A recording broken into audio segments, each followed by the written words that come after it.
Hi, my name is Dr. Sanchez, and in today's video, I want to talk to you about 4 things that you can do to keep your ideas from being shot down. Have you ever been in a meeting with peers or superiors and you feel like you've come up with this great idea and it gets shot down? And you're thinking, that was a pretty good idea. What happened here?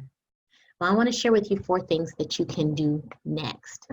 The first thing that I would encourage you to do is really kind of get a grounding of the situation. Look at it from a top-down perspective, because sometimes it's very difficult, because we're attached to our ideas, to feel like it's not a personal thing. So from a top-down perspective, I want you to look at the big picture. And so what I would encourage you to do in this situation is think about what is the context and the urgency that the idea served. For what reason and why now was the idea important? Was it something that was a matter of urgency that would address a specific problem or a specific situation? Was it a future thought or something that wasn't necessarily needed right now in the time, but is something as far as an idea that can be further developed upon? When we're in these meetings, whether it's a think tank or you're in a supervisory meeting or a program meeting or whatever kind of meeting you're in, there's usually a culture, agenda, what have you, about what's happening in that meeting at that given time. And what can happen sometimes is maybe if you insert an idea at the wrong time based upon the context of the meeting's purpose, it can automatically by default just be shot down. It's not considered to be a priority, not something we're thinking about right now. No, thank you. So take a step back and look at it from a top-down perspective and think about it.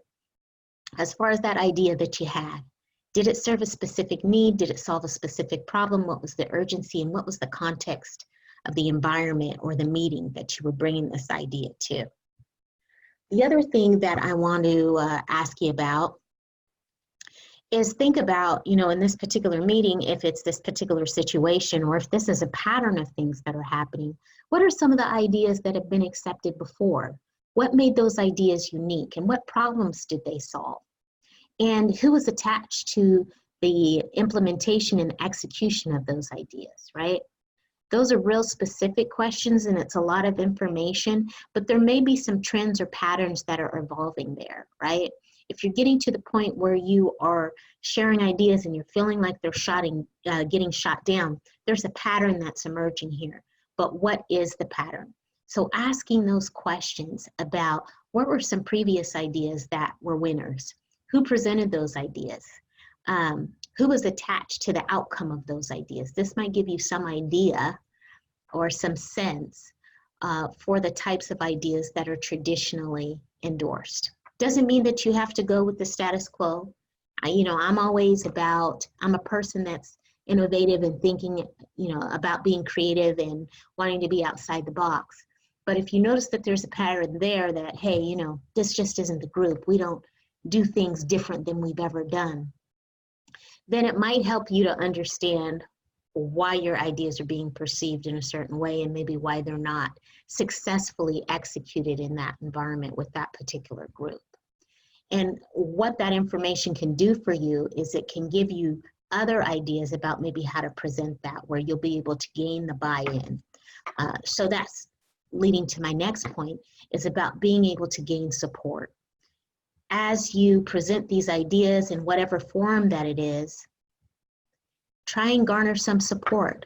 Try and have some commonality in situation or experience that will allow you with others to get their buy-in as well, or support for the idea.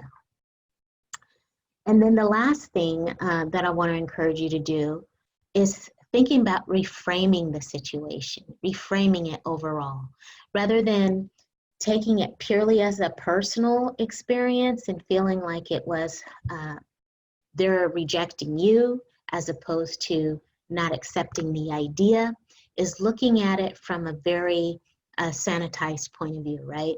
So one thing is to think about, 4 main things. One is identify how your idea has an impact. Identify how your idea has an impact. Who's impacted by your idea in a positive way, negative way, depending on how you're pitching the idea, but how your idea has an impact. The next thing is to identify the consequences of not acting on that idea. What will happen if we don't do this? Or what will happen if this doesn't happen? So you're showing kind of what the consequence could be to not acting on that particular idea. The other thing, as I shared previously, is about gaining some support with the idea. As you get that brokering and that buy-in, that may lend some additional weight or credibility to your particular contribution. And then the last thing is, I kind of spoke about this earlier, is being somewhat realistic about the situation and thinking about, is this a culture of conformity where we typically are very rigid and very conservative about how we go about embracing new ideas?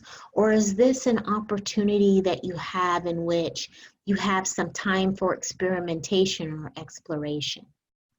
So really getting a grounding for not just your audience, but the context of how your ideas evolve within that situation will give you additional